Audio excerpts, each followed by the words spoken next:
place à Rafael Segovia, un traducteur mexicain qui traduit du français vers l'espagnol, mais aussi de l'espagnol vers le français parfois.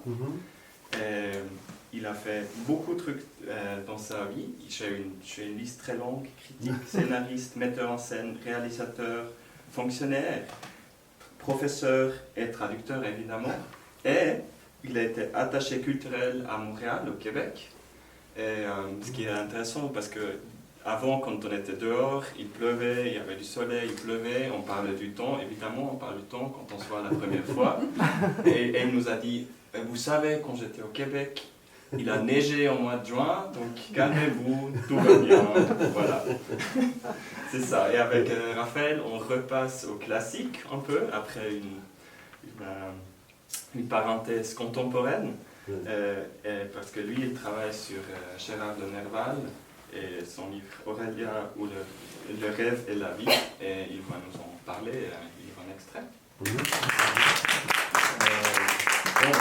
J'avais préparé un texte à lire parce que je m'inquiétais pour le temps et je ne voulais pas dépasser la limite de temps, mais je crois que je vais plutôt le gloser. Quelle est l'importance de Nerval de nos jours et surtout quelle a été l'importance de Nerval peut-être pour tout le XXe siècle? C'est que, en fait, ça a été un auteur assez méconnu de son vivant, ou assez mal jugé de son vivant. Entre autres parce qu'au début de sa vie, il avait écrit des textes assez insignifiants. Il avait écrit de la poésie napoléonienne, des ouvrages plutôt très méthodiques, très bien informés, mais sans un vrai esprit littéraire qui les habitait. Et donc, il a été connu par ses contemporains un peu sur cette espèce de départ, un mauvais départ. Et après, il est devenu complètement différent, un auteur complètement différent, et je vous dirai pourquoi. Et alors, à partir de là, il a été plutôt considéré comme quelqu'un d'un peu trop hors des marges, trop à la limite malade, hein, parce qu'en effet, il était malade. Et en plus, il a commencé à écrire des textes qui étaient très désordonnés, trop poussés dans un certain sens, le sens de l'introspection, etc., etc. Et alors, il a été plutôt, je dirais, marginalisé dans la deuxième partie de son œuvre. Alors, qu'est-ce qui s'était passé entre-temps? C'est que Nerval était né en 1808 et en 1841, donc il avait 33 ans, n'est-ce pas, un âge symbolique. Il a eu une première crise de schizophrénie. Enfin, on ne peut pas le... Lui-même n'a jamais su que c'était de la schizophrénie. Je ne sais pas si la schizophrénie était déjà identifiée comme telle à l'époque, mais en tout cas, c'était une crise de délire et d'hallucination. Et les psychiatres de l'époque ont trouvé qu'ils n'arrivaient pas à le guérir, à le contenir, et ils l'ont déclaré incurable, déjà en 1841. Et bien sûr, il l'a su, on lui a dit qu'il était un fou incurable, quoi, non? Il n'était pas tout le temps sous l'emprise de ces crises de schizophrénie et des crises un peu paranoïaques aussi. Mais en même temps, lui, il a compris que sa vie était finie d'une certaine façon et qu'il était exposé à cette fragilité de son esprit. Et alors, à partir de là, il a misé sur son œuvre pour se maintenir dans un état de raison. Et alors il a cherché par tous les moyens à écrire une œuvre qui lui permette de surnager sur cette folie qui le menaçait constamment. Et donc tout ce qu'il a écrit, pas tout, mais une bonne partie de ce qu'il a écrit, visait à essayer d'expliquer d'un côté ce qui lui arrivait, mais aussi à justifier la présence de la déraison dans le monde. Par exemple, il y a un livre que j'ai traduit moi-même et qui va être publié cette année, Les Illuminés, où il va chercher des personnages dans le passé, un passé pas trop lointain, au XVIIIe siècle, qui sont des personnages marginaux, et certains d'entre eux, effectivement, sont devenus plus ou moins fous, certains d'autres étaient plutôt des praticiens du magnétisme et cherchaient les expériences paranormales, etc. D'autres étaient tout simplement des personnages qui ont eu des aventures très extrêmes pour une simple erreur, etc. Non? Bon, moi, je donne toujours comme exemple de ce livre le cas d'un juge, un juge provincial, un magistrat provincial à l'époque, qui s'appelait... j'ai un problème avec les noms, à me souvenir du nom. Bon. Mais donc ce magistrat, à un moment donné, le roi de France assiste à une réunion d'installation de la cour provinciale dont il fait partie. Et les gens qui sont avec le roi, sa suite, se rendent compte que ce magistrat qui est assis dans un coin, qui ne joue aucun rôle important dans la cérémonie, ressemble d'une façon absolument impressionnante au roi lui-même. Et alors on lui dit, Votre Majesté, est-ce que vous avez vu que cet homme pourrait être vous-même ou votre frère jumeau? Et alors, ils sont un peu étonnés, mais bon. Mais un peu plus tard, le roi se rappelle de cet incident et le fait venir parce qu'il a besoin d'un sosie pour le remplacer à une cérémonie à laquelle il doit être en deux lieux en même temps. Et alors il se dit, pourquoi est-ce que je n'emploierai pas mon sosie? De toute façon, il va rien dire. Il n'a rien à dire, il n'a qu'à s'asseoir. Et on le fait prendre la place du roi une seule fois.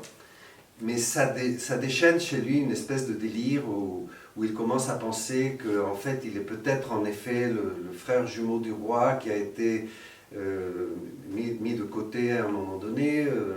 Bon.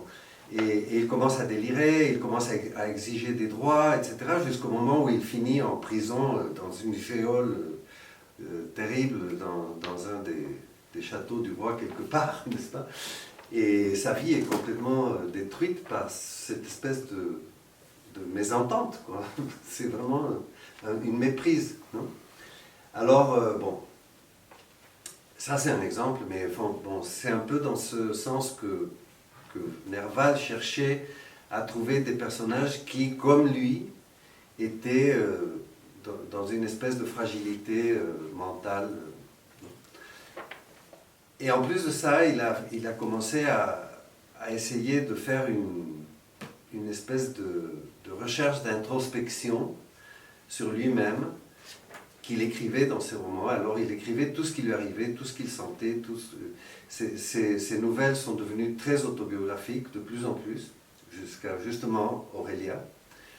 Et il essayait par ce moyen-là de récupérer un peu la raison et d'avoir un peu des outils de sauvetage, quoi, un peu des bouées de sauvetage pour ne pas sombrer. Et c'est ça qui a fait que l'œuvre de Nerval est devenue très intéressante et très importante pour la postérité. Les premiers à s'en rendre compte ont été les symbolistes, Baudelaire en tête de file, bon, Théophile Gautier qui était un peu comme le mentor un peu littéraire de Baudelaire, était un ami de Nerval et lui aussi a reconnu bien sûr l'importance de Nerval, Mais bon, c'était quand même son ami, donc c'était pas tellement important, tandis que Baudelaire a vraiment reconnu ça. Et à l'heure actuelle, il y a des critiques qui essayent de trouver des correspondances bien profondes entre l'œuvre de Baudelaire et celle de Nerval, bien que Baudelaire ne l'a pas rendu vraiment explicite. Il a mentionné Nerval plusieurs fois, mais en disant que c'était surtout que c'était un auteur d'une honnêteté intellectuelle très poussée. Mais en même temps, il n'a jamais parlé d'une relation littéraire entre son œuvre et celle de Nerval. Mais des critiques contemporains ont trouvé ce rapport. Ils ont trouvé beaucoup de correspondances entre surtout l'œuvre poétique de Nerval et l'œuvre poétique de Baudelaire. Après ça, Proust aussi, bon, Mallarmé parle de Nerval et reconnaît aussi des traits très importants chez lui. Et après ça, c'est Proust qui l'a remis en valeur un peu plus tard. Et en particulier, il a souligné le fait que Nerval était un écrivain de la sensibilité. C'est quelque chose qui touchait de très près évidemment à Proust. Mais ça a été très important parce que ça a remis un peu l'écoute sur l'œuvre de Nerval, qui était pratiquement... Il n'a pas été, disons, réédité pendant une cinquantaine d'années. Il n'y a pas eu un seul livre de Nerval qui ait été réédité pendant 50 ans. Et c'est les surréalistes, finalement, qui le découvrent et qui disent « Mais finalement, c'est un des nôtres. » Ben oui, c'est quelqu'un qui a exploré l'inconscient. Il a même inventé le terme de surréalisme.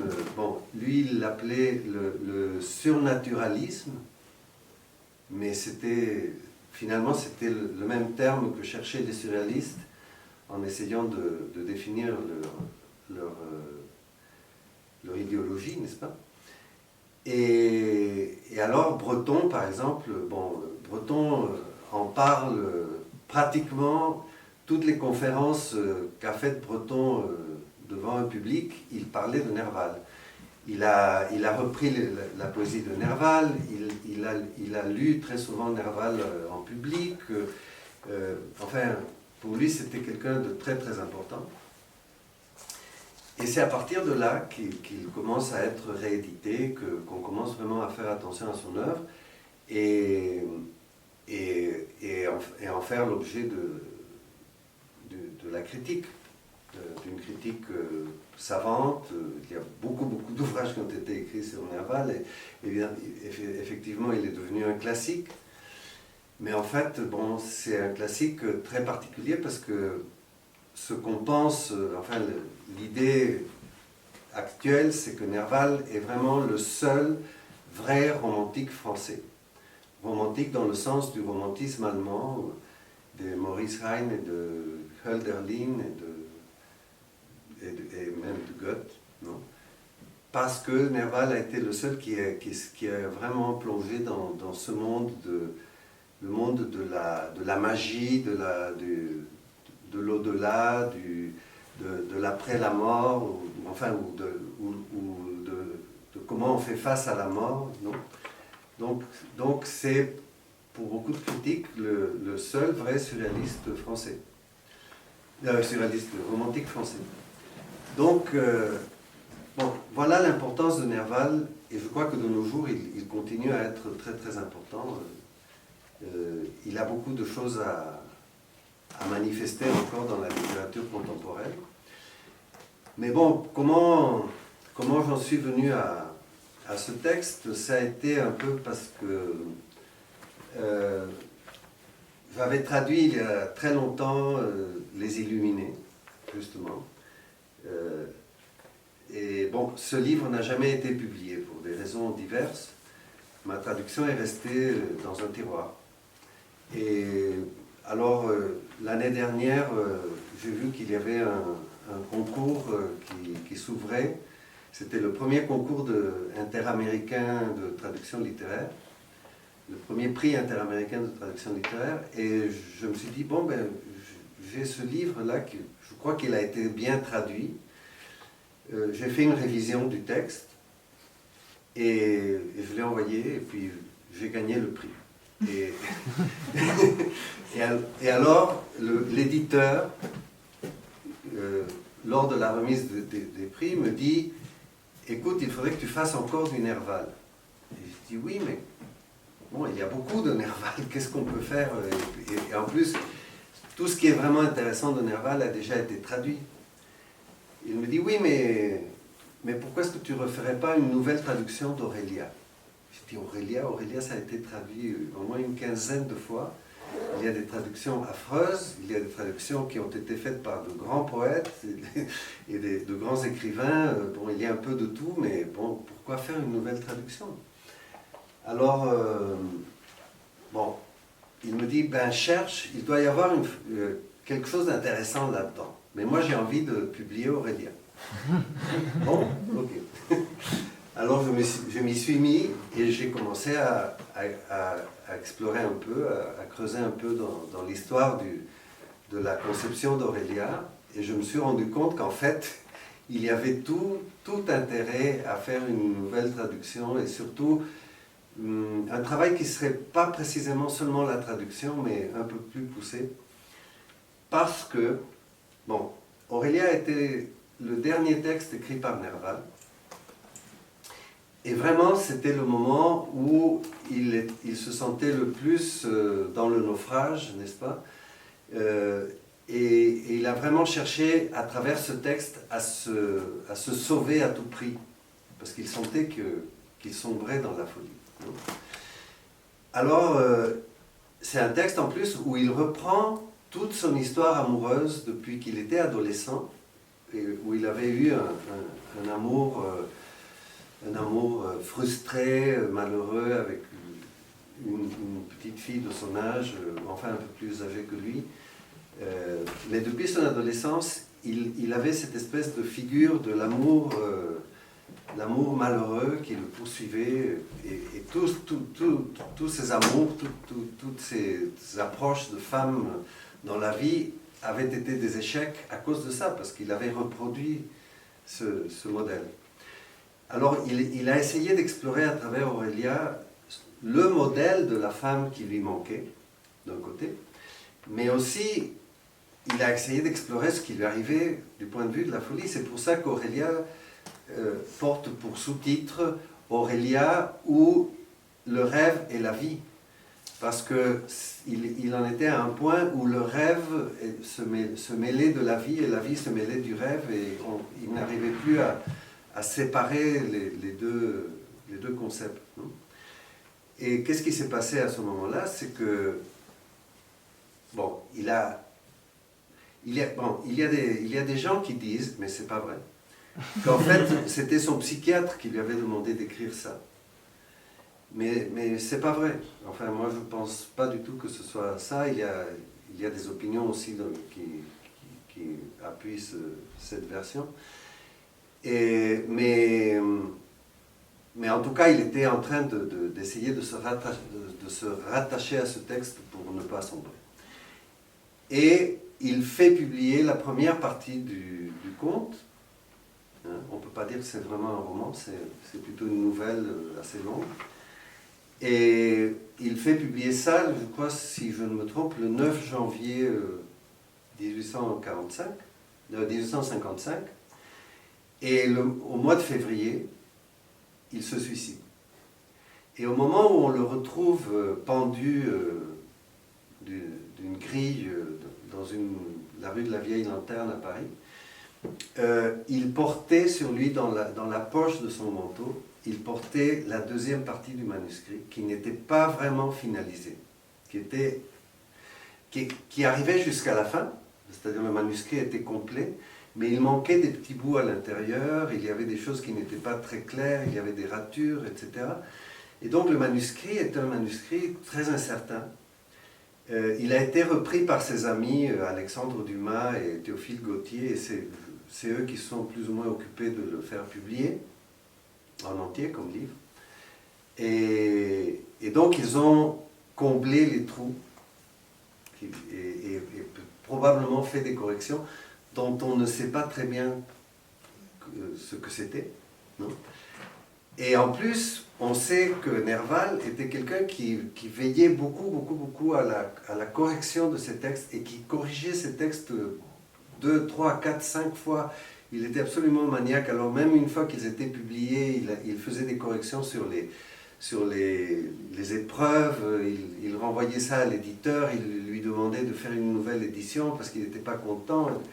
Alors, donc, et il a manqué justement tout ce processus chez Aurélia. Il n'y a pas eu le processus de correction finale de Nerval, et en plus, la deuxième partie du manuscrit est absolument comme une épave, quoi, non? Alors, bon, il y avait tout intérêt à ça, et alors, en faisant mes explorations, j'ai découvert qu'il y a un auteur français, hein, qui est un auteur critique et en même temps un écrivain, Jean Richer, qui a écrit un livre sur les manuscrits d'Aurélia.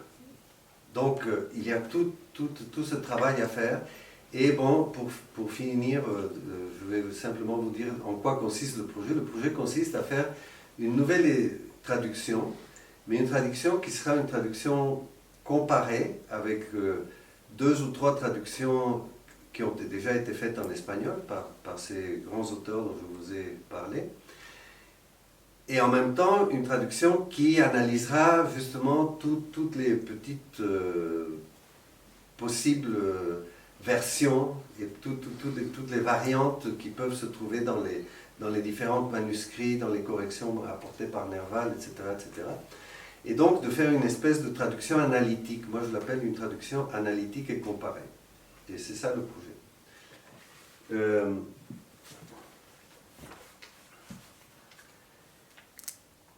Bon, c'est donc Aurélia ou le rêve et la vie. Il dit: le rêve est une seconde vie. Je n'ai pu percer sans frémir ces portes d'ivoire ou de corne qui nous séparent du monde invisible.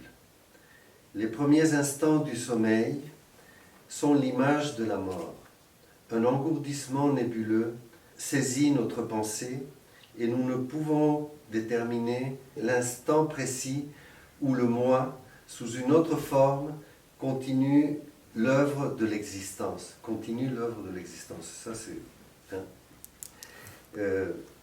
C'est un souterrain vague qui s'éclaire peu à peu et où se dégagent de l'ombre et de la nuit les pâles figures gravement immobiles qui habitent le séjour des limbes. Puis le tableau se forme, une clarté nouvelle illumine et fait jouer ces apparitions bizarres. Le monde des esprits s'ouvre pour nous. Alors, c'est magistral comme description du rêve, mais en même temps, c'est très inquiétant. Et en même temps, bon, ça, je ne vais pas vous en faire... je ne vais pas vous en donner tous les traits, mais rien que ce petit paragraphe, il y a 15 problèmes majeurs de traduction. Alors bon, je vous en passe. Merci beaucoup.